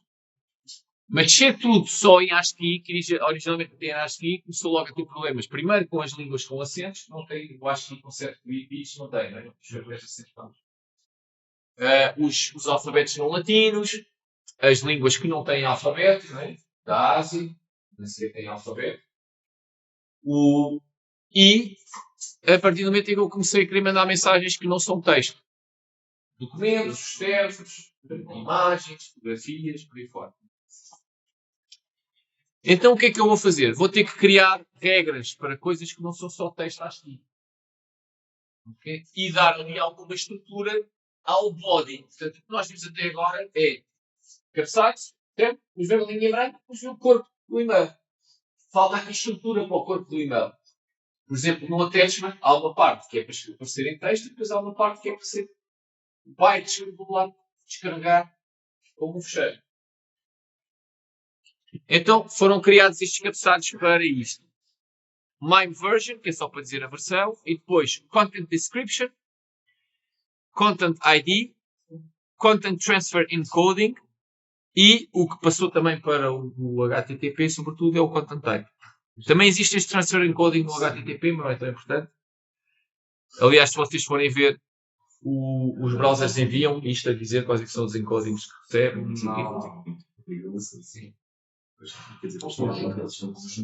O Content Transfer Encoding, porquê é que existe? Por causa da história disto originalmente ter sido ASCII. Depois teve uma evolução. Portanto, tinham ASCII a 7 bits com o máximo de 1000 caracteres por linha. Era o original. Depois passei a poder usar ASCII com 8 bits. Já tem 256 caracteres, já dá para a maior parte das números acentuados. Depois tenho o que nós chamamos agora Binary MIME, que existe só no SMTP estendido. No SMTP normal não. Existe uma coisa que é o chamado SMTP estendido, que uma das coisas que acrescentou foi este Binary Coding, e isto é para o body, ou seja, os cabeçalhos pode vir tudo em ASCII na mesma, linha em branco, e depois a partir dali é enviado em binário, em bytes. E o servidor SFTP tem que pegar aqueles bytes, meter aquilo tudo no fecheiro e pronto. Quando não existe binary coding no SMTP normal, então havia uma maneira para eu enviar coisas que não são textos, que era codificar aquilo em base 64. E depois pôr os caracteres em texto correspondentes àquilo. É uma maneira em que eu consigo enviar qualquer tipo de informação. O problema é que é pouco eficiente. Porque com o mesmo número para enviar o mesmo número de bytes, preciso de mais bytes. Estou a codificar aquilo por caracteres. Ok? Depois ainda temos o Quoted Printable Coding, que é ASCII com 7 bits. E quando eu preciso meio dúzia de caracteres, que sempre acontece em português, em vez de estar a usar 8 bits e ter os 255, uso escape characters para fazer os acentos. Portanto, quando quero um E acentuado, uso 2 caracteres, em vez de usar só um. Mas como é acentuado, não aparece também em todos eles, uso na mesma os 7 bits, estão a ver, mas depois ponho barra. Aliás, todos os que estão acima do 127 são substituídos por um igual e depois por um dígito, por dois dígitos em hexadecimal. O que quer dizer que estou a gastar 3 bytes em vez de 1. Os caracteres normais, se eu usar só um byte, ou outro tem que usar 3 caracteres para representar. Tenho que usar o igual e depois tenho que usar 2 dígitos para representar o hexadecimal. Ok? Portanto, isto é o encoding. Há de ser uma destas 5 coisas. Normalmente, a maior parte deles hoje em dia, ou é Quoted Printable Coding, ou ASCII de 8 bits, ou então, se for com attachments, é binário. Para a parte dos attachments é binário. O Content Type é para definir a natureza da mensagem que vem no body. Por exemplo, tem o Content Type Video MPEG aqui como exemplo, que são os mesmos que são usados também no HTTP. Então temos Text Plain, Text HTML, Image, GIF, JPEG, há mais, PNG, por aí fora. Áudio, Basic, MPEG, MP4, vídeo também há, vídeo MPEG, vídeo MP4. Depois temos aqui um fallback, que é este Application Octet Stream, ou seja, quando eu não sei, quando não tenho uma específica para aquele tipo de fecheiro, posso usar o Application Octet Stream. O que é que aquilo diz a quem está a receber é, pega nestes bytes todos e mete isto dentro do fecheiro. Depois o sistema operativo que se desenrasca para o que é que isto é. Normalmente depois a partir da extensão eles tentam abrir. Também há Application PDF, para PDFs. E este que não existe no HTTP, que é o Message RFC 822, que é o quê? É dizer que aquilo é uma mensagem SMTP. Quando é que aquilo é usado? Quando vocês fazem forward. Quando vocês fazem forward, a mensagem que vocês estão a fazer forward pode ser enviada como uma espécie de um attachment que é do tipo Message RFC 822. É por isso que no forward vocês conseguem lá ver os cabeçalhos. Mas fazem o forward, depois tem lá os cabeçalhos iniciais. Aquilo está lá a mensagem com os cabeçalhos. Depois temos então aqui um especial que não existe no HTTP, que é este multipart. Okay? Este multipart foi feito para os anexos. Sendo que existem, normalmente isto é assim, estou a ver aqui, ou existe este multipart digest para os forwards. O multipart digest para os forwards é, eu tenho aquela primeira parte que aparece que foi o que eu escrevi, se eu escrever lá alguma coisa, os meus cabeçalhos blá blá blá, depois tem content type multipart digest, depois tem uma boundary e depois a seguir aparece um content type message RFC 8222 e ele sabe que a partir daí está outra mensagem que mostra uma outra mensagem completa. Eu fiz forward. O parallel é para ver em simultâneo e o alternative mensagem é enviada em dois formatos. Não são muito usados. Nem toda a minha utilização de e-mail nunca vi quase coisa daquelas. No livro, por acaso, vou mostrar um exemplo de alternative, acho eu. Não sei se é alternative, é parallel. Os que são os que são realmente usados é este mix e este digest. O digest é os forwards, o mix é os attachments normais. Quem define isto é a IANA, define isto não só para o SMTP, mas para o HTTP também. Então temos aqui um exemplo. Neste caso com um attachment. Okay?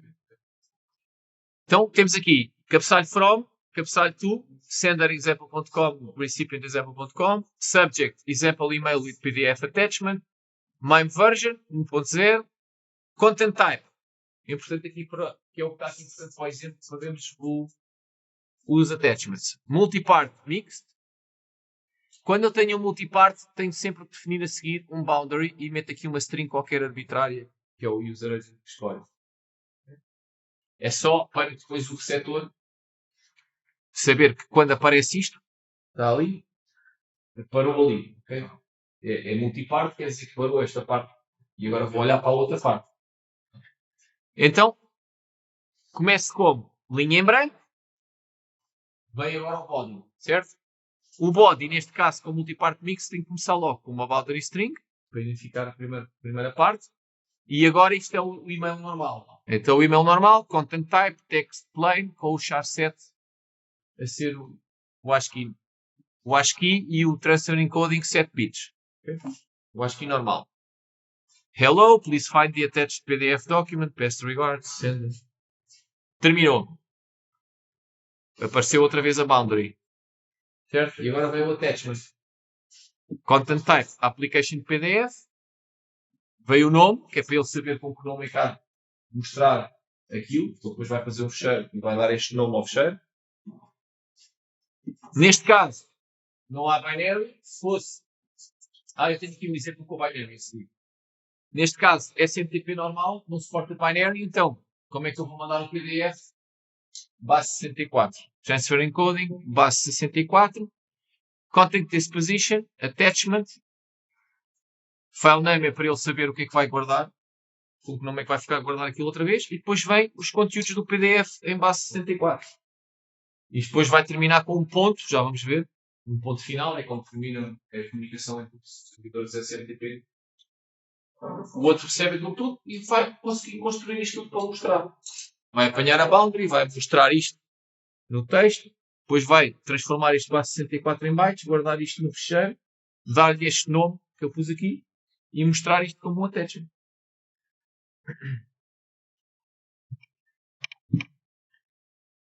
Se for em binary line, tem que ser SMTP estendido. Já vamos ver a diferença na troca de mensagens entre os servidores SMTP.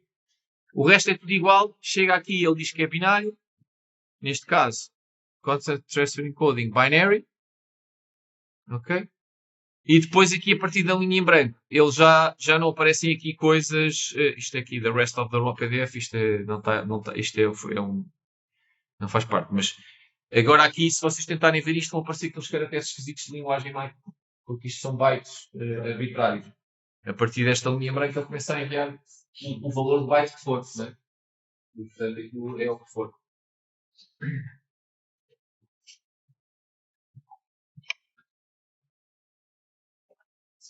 Isto era o formato, ok? Mais estas considerações do Mike, e como é que eu envio coisas em binário, como é que eu envio attachments. O que é que falta ver agora? Tenho o mail feito, um destes formatos, tudo bem, com attachments, mas agora tenho que enviá-lo para o servidor SMTP, e o servidor SMTP depois é enviado para o servidor SMTP de destino. Como é que isso é feito? Uma ligação de TCP no porto 25, ok? Numa ligação de TCP, o cliente que quer falar é que vai ser primeiro a ligar-se, mas depois quem fala primeiro é o servidor, não é SMTP. Não acho que não. Quem fala primeiro é o cliente. O cliente liga-se, depois é o cliente também. O cliente liga-se, o servidor fica com a ligação aberta e fica ali à espera de receber alguma coisa. E depois o cliente é que fala. Né? Manda um get, um post, o que for. Depois ele responde com um código numérico. Aqui não. Aqui o cliente faz a ligação e cala-se. E é quando o servidor recebe a ligação, ele fala logo. Okay? Manda uma mensagem. Ok? Portanto, isto são os servidores SMTP têm o quê? Têm um servidor aberto, no seu porto, estão à espera de ligações. Quando alguém quer enviar um e-mail, faz a ligação e eles começam a falar. Ok? Então, tenho aqui um exemplo. Portanto, faço a ligação, estão a ver, e o servidor responde. Olhem, as respostas dos servidores têm um código numérico, daí que vem depois os códigos numéricos também para o HTTP. 220. Também, os 200 são códigos de sucesso, normalmente. 220, que é o Service Ready, SMTP Service Ready. E então o cliente, quando recebe isto, vai então enviar um comando. Os métodos do HTTP depois também foram inspirados nisto. Os comandos do SMTP têm sempre só 4 palavras. 4 letras, desculpa. Okay. É por isso que hello não tem 2 L's ali. Eu só tenho um L. Hello, ok? Dá a resposta 250. E depois, então, a partir do momento desta primeira interação, portanto, eu havia um 220, outro havia um hello, outro havia um 250, o outro começa a dizer, então, a enviar um e-mail, o cliente. Então, tem este comando mail e depois manda o cabeçalho from. Não é o from, isto aqui manda esta informação. Este responde com o 250 sender OK. A seguir ele envia o RCPT com esta informação. To Bob, blá blá blá. Se correr tudo bem, recipient OK. E agora, a partir de agora, estas 3 primeiras mensagens não têm nada a ver com o que vimos para trás. Ou seja, não tem nada a ver com o formato do e-mail. Isto é hello, o mail, que depois ele diz para onde é que é, e o RCPT, quer dizer para onde é que é. E a seguir, manda o comando data, que é pedido para começar a enviar o e-mail. 354, send mail, end with a dot on a line by itself, e agora ele começa então a enviar o formato que nós vimos. E é só isto. Aqui já não há comandos, estão a ver? A partir do data, isto já não são comandos. Ele começa a enviar o e-mail. Com os cabeçalhos. From, to, my version, message ID, content type, subject. Ok? Tem uma boundary aqui também, porque é multipart alternative, neste caso. Já agora, alternative tem uma boundary, estão a ver? Content type text HTML. Vai o HTML, depois tem a boundary outra vez e tem content type message external body. Este é um super esquisito. Não sei porque é que no livro tem este exemplo. Este message external body é a dizer do outro lado que ele tem que ir a um site buscar o conteúdo. Sei que é message external body. E ele dá aqui, neste caso é por FTP, e tem depois aqui o domínio DNS onde ele tem que ir fazer o pedido. E depois, como isto é FTP, tem a diretoria e o nome do fecheiro. Okay. E depois diz que o que é que este fecheiro é, que é um áudio básico. Isso aqui. Pronto, quando apanha o ponto, que é quando ele sabe que terminou tudo, ele manda um 250 message accepted e então o cliente manda, aqui já é um comando outra vez, quit. Terminou e este dá o 221 closing connection. Problemas que temos aqui.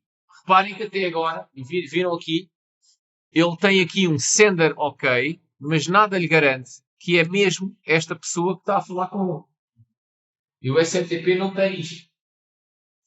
Por ele próprio. E eu ainda me lembro de se poder configurar um SMTP qualquer de um user agent e eu enviar um e-mail se fosse daquele SMTP.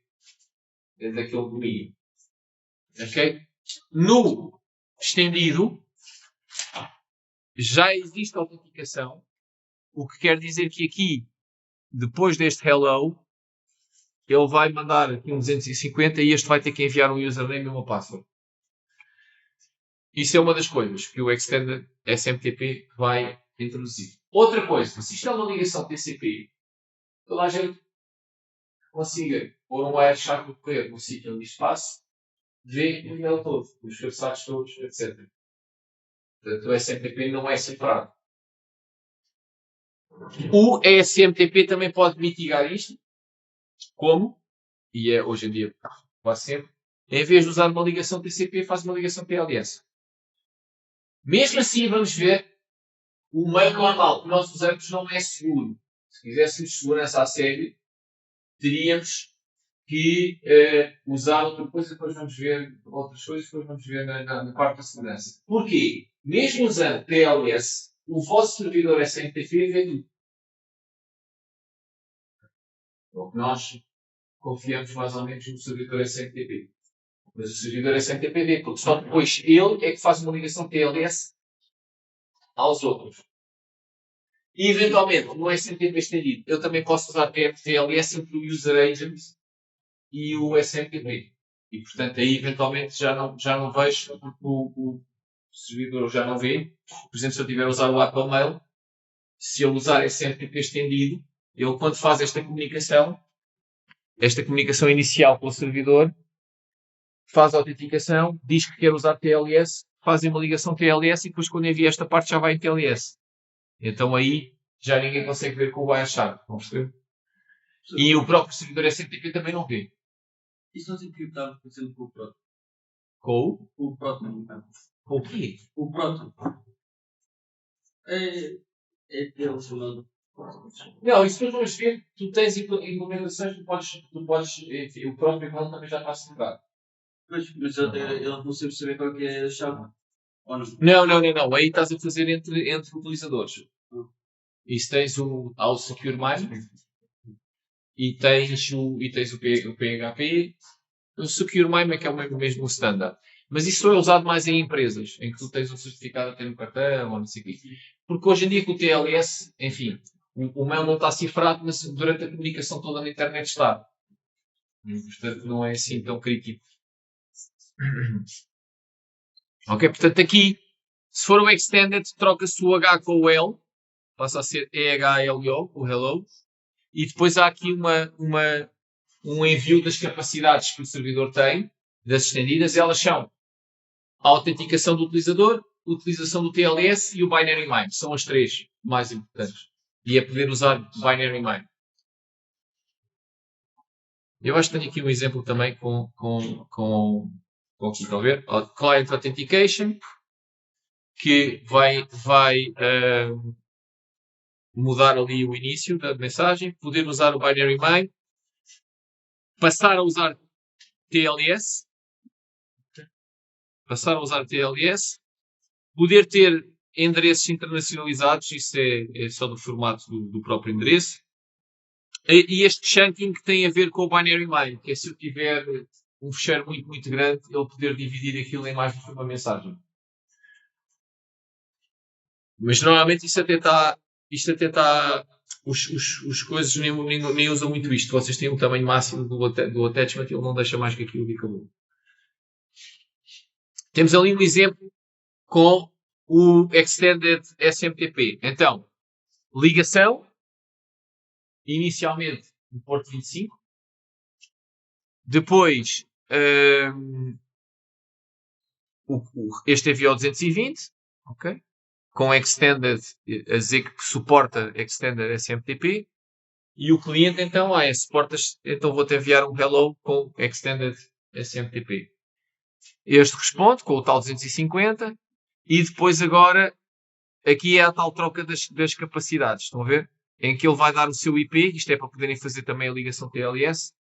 E o servidor responde que suporta MIME, 8-bit MIME, que é o Binary MIME. E pede para passarem para TLS. Ok? Portanto, eles desligam esta ligação, fazem uma ligação TLS e continuam. Okay?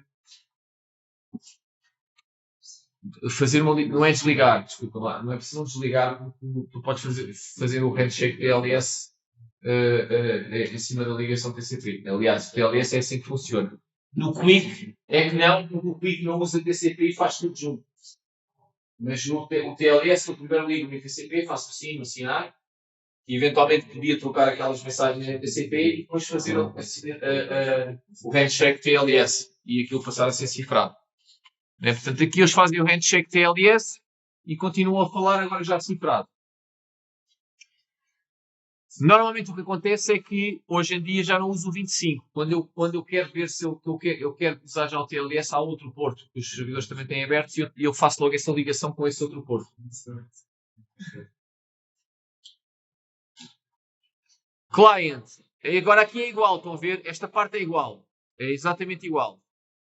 As mesmas coisas. Onde é que muda? Porque ele usa o 8-bit MIME. É aqui, quando começa o data, não é? End data with a dot, na mesma. E ele vai enviar, isto é tudo igual.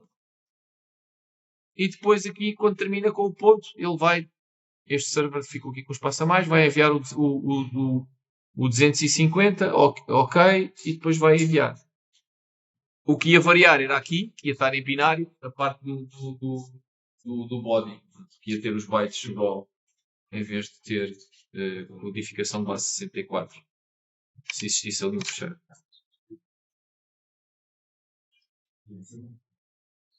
Pronto, o que é que falta aqui? Isto é o cliente a enviar para o servidor, certo? E agora, os servidores entre eles, como é que fazem? Mesma coisa, fazem uma ligação, depois enviam o EH ou não sei o quê, a resposta é a mesma coisa, podem tocar para TLS, trocam para TLS, e ele começa a enviar como cliente também. O que é que cada um faz? Acrescenta passar recibo. Portanto, ele vai enviar o mesmo C, vai fazer a mesma troca de mensagens que vimos ali, só que lá naquela parte do data vai enviar mais um mensagem que é o recibo onde se põe ele próprio. Ele já recebeu aquele e-mail, que é um servidor. Temos aqui um exemplo. Se eu enviar do Apple Mail um e-mail, isto já foi há muitos anos, portanto, os nomes já nem devem ser estes. Já agora está aqui, isto é a resolução do registro MX do i3es.org. E isto é para fazer a resolução do registro MX do uninova.pt, que isto já nem deve ser assim hoje em dia. Mas pronto. E isto é o resultado que dá. Se vocês experimentarem fazer dos vossos, ele vai dizer que vai dar isto. Vai dar o nome DNS. E lembram-se do número que os registros MX tinham? Tinha um número que ele tenta. Neste caso só me dá um, que é o 20, ele vai tentar aquele. Mas podia dar vários e ia tentar em sequência daquele número. Mas esse número é o que é que O registro MX, lembram-se, por exemplo, que nós dávamos, nós tínhamos 1, 2, ele pode ter mais do que um servidor e pode-me responder aqui com mais do que um e ele aqui tenta o número mais baixo. Se não obtiver a resposta, tenta o outro a seguir. Ele vai fazer uma resolução. Se ele obtivesse 2 com números diferentes, ele ia... Aliás, ele aqui tem 2, estão a ver? Ele aqui tem 2. Ele vai começar por este algoritmo. O que é que quer dizer? Ele vai primeiro tentar resolver este nome. Se conseguir resolver este nome, ter o registro lá e falar com ele, tudo bem. Se não conseguir, a seguir vai tentar resolver este. Estás a ver? Porque este é 10, este é 20. A seguir vai tentar resolver este. Porquê é que me deu 2? Porque lá no servidor do DNS estão lá 2 registros MX. E então ele deu 2. Aqui também há 2. O 20 e o 30. Ele aqui começa também pelo 20, que é o mais pequeno.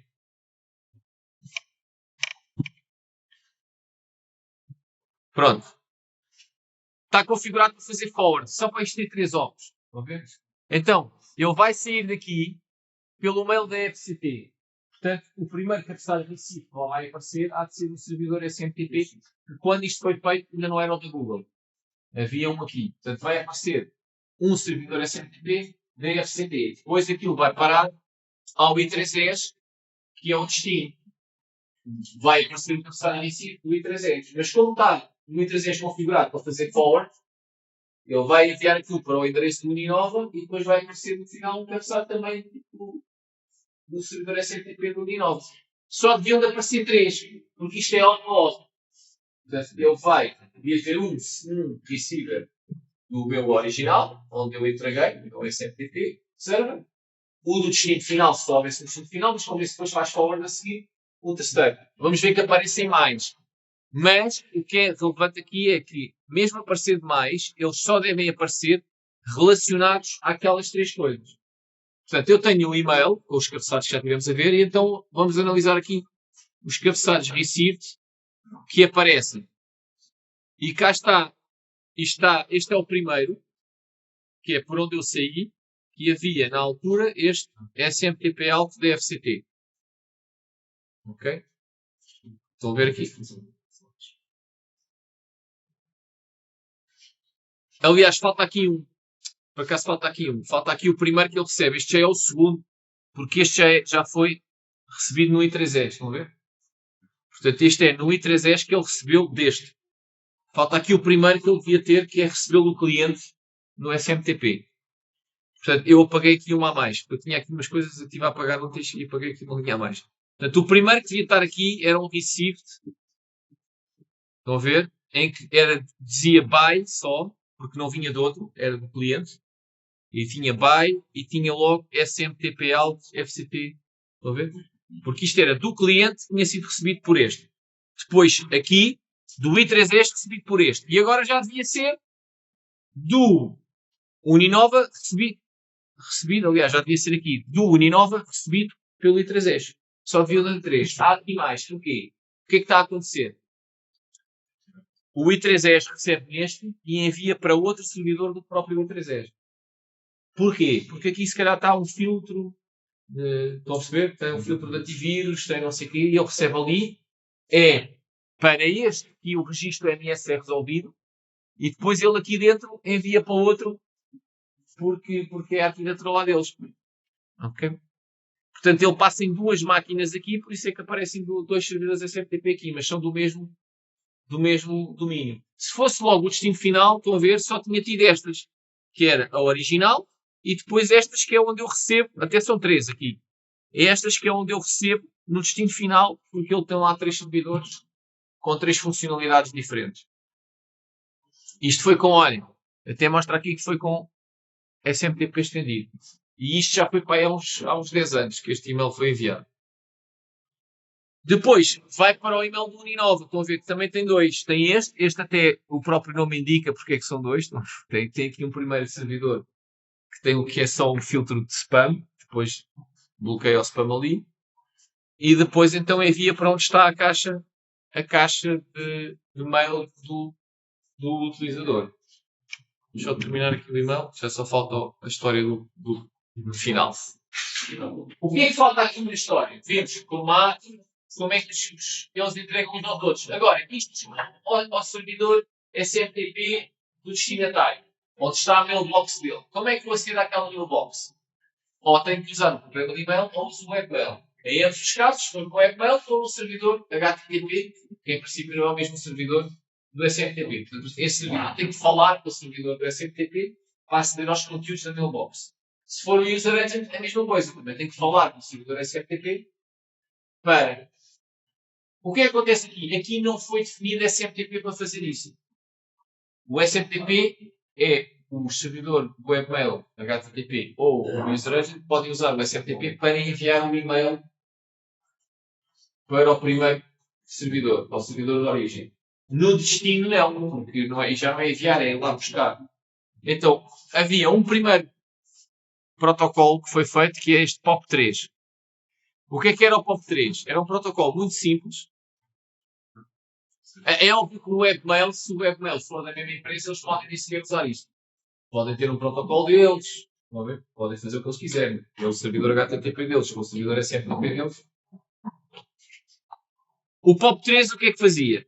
É mais outro protocolo que usa TCP e texto para falar e tem umas mensagens muito simples.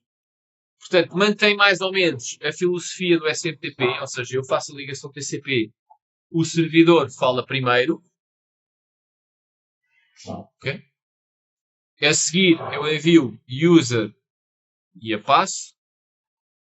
E depois tenho comandos também com umas letras. Aqui já tem mais letras do que 4. List, ele dá uma identificação das mensagens todas que tem. Termina com um ponto. E depois eu posso fazer retrieve e dou o identificador e ele dá-me a mensagem. Ok? E depois faço o quit e dá o ok. Chamava-se isto Post Office Protocol. Ainda existe. Caiu um bocado em desuso. Tínhamos dito ao início. Porquê? Porque isto vai buscar as mensagens e as mensagens desaparecem do servidor. E o que é que acontece? Hoje em dia, eu vejo o meu e-mail em montes de sítios. Vejo no telefone e quero que ele esteja lá. Às vezes não quero apagar e depois não sei quanto tempo quero ir ver. Vi aqui o e-mail. Se fosse com o POP, depois eu só podia ver o e-mail sempre que aqui no programa. Porque se quisesse ver no telefone, porque me lembrei que tinha lá um e-mail que de repente deixa a cabeça indo ao encontro, aqui já não me encontro porque eu abri o ali e o POP3 foi lá buscá-lo e ele desapareceu. Então, surgiu aqui um protocolo que é o IMAP, okay? Que é IMAP é de Interactive Mail Access Protocol. Usa uma ligação TCP na porta 143, que pode ser, e normalmente é upgraded para TLS, no porto 93, ok? Ou então, posso fazer logo a ligação para este porto, vou logo usar o TLS. E agora qual é que é a ideia? É outra vez o protocolo de texto através do TCP, mas a ideia é que o servidor SMTP mantém lá a minha mailbox e só apaga quando eu mando o levante para eu apagar. E quando eu vou buscar, ele envia-me uma cópia. Ele envia-me uma cópia ou mostra-me e não faz nada ao que lá está. Ele mostra lá. Portanto, como é que ele faz isso? Tem aqui os vários comandos que ele passa a ter. Portanto, quando se ligam, podem fazer o start TTL, depois enviam este login com o Authenticate, pode ter o Authenticate para mandar username e password, e depois tem estes comandos, estão a ver? Select a folder, examine a read-only folder, podem organizar no caixa, correio, criar folders, apagar folders, fazer rename de folders, fazer subscribe e unsubscribe, isto é, se vocês querem receber quando aparece um e-mail novo naquela caixa ou não, ou se tem que ir lá ver explicitamente, ver a lista de folders que têm, que isto é uma maneira de organizar a caixa com aquelas coisas dos importants do social e não sei o quê, que o Gmail também faz automaticamente.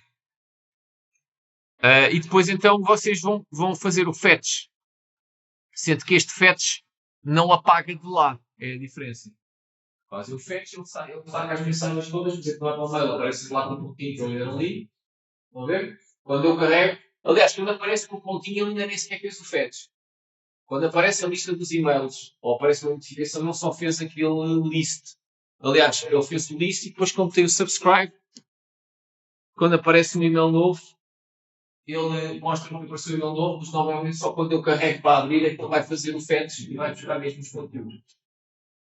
Portanto, a ideia é ter, manter as coisas lá, e só mesmo quando eu vou ver, eu vou buscar, e mesmo quando eu faço search, eu vou fazer search lá. Porque ele vai fazer o list e vai fazer o search lá. Estão a ver? Vai fazer o search lá no servidor. Eu não tenho uma cópia do e-mail todo aqui. Só dos que eu abro. E mesmo assim, depende de como é que depois, por acaso não sei como é que gera aqui o e-mail, mas e mesmo assim ele pode ir apagando. Sempre que eu abro o programa e quero fazer uma busca de uma coisa antiga, ele tem a possibilidade de usar o IMAP para isso. Faz a ligação, faz o list, faz o search e mostra-me o que lá está. Okay? Óbvio, depois temos a alternativa, que é o webmail, que pode nem sequer estar a usar isto. Porque pode ser estúpido para a Google, dentro do mesmo Data Center, estar a usar. Olha, isto também não tem a valor para fazer com o TCP, com o DLS. Porque se já é o HTTPS, já é DLS.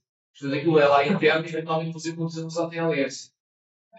Podem fazer de busca de outra maneira. Ou podem ter um servidor SMTP que depois guarda as caixas com pegos e isso tem sempre um acesso IMAP para os outros programas.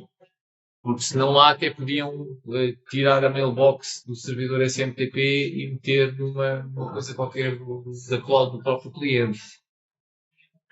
Daquele espaço em cloud que nós temos do nosso cliente. Pronto. Ok? E é isto. Do SMTP.